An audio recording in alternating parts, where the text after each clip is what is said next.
वो काहे के लिए गए? तू बिहार का नागरिक नहीं है? अरे इन लोग क्या खटकता और पार्टी 43 सीट पर आ गई सो।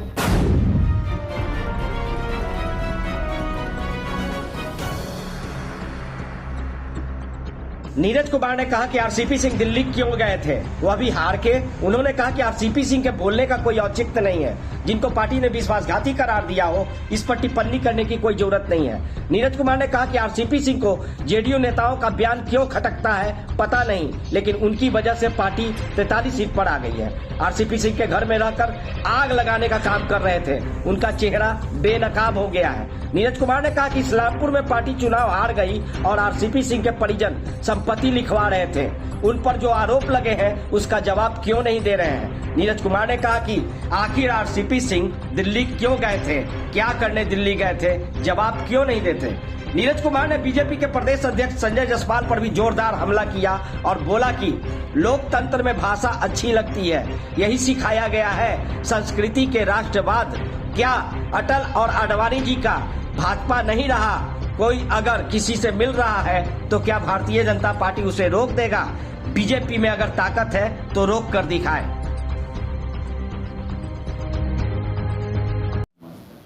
तो दिल्ली काहे के लिए गए थे? वो काहे के लिए गए? तू बिहार का नागरिक नहीं है? अरे इन लोग के बोलने का कोई औचित्य नहीं है।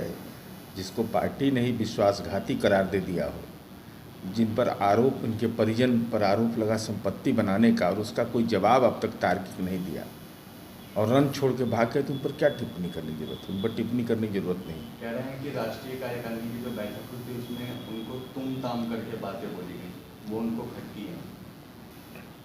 अब उनको क्या खटकता और पार्टी 43 सीट पर आ गई सो।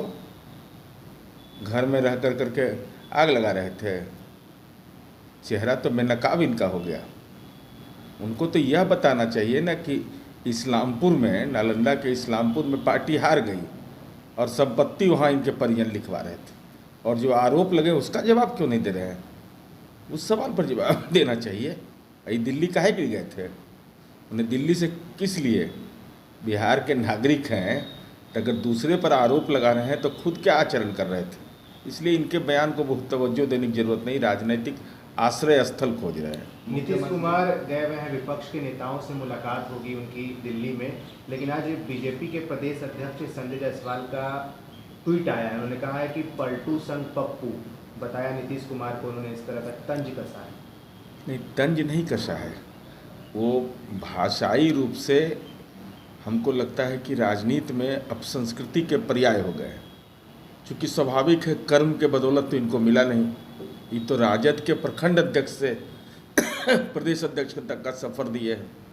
अरे लोकतंत्र में भाषा अच्छी रखिए, यही सिखाया गया आपको। सांस्कृतिक राष्ट्रवाद, एकात्म मानवतावाद, ये अटल आडवाणी जी का भाजपा है, नहीं रहा क्या?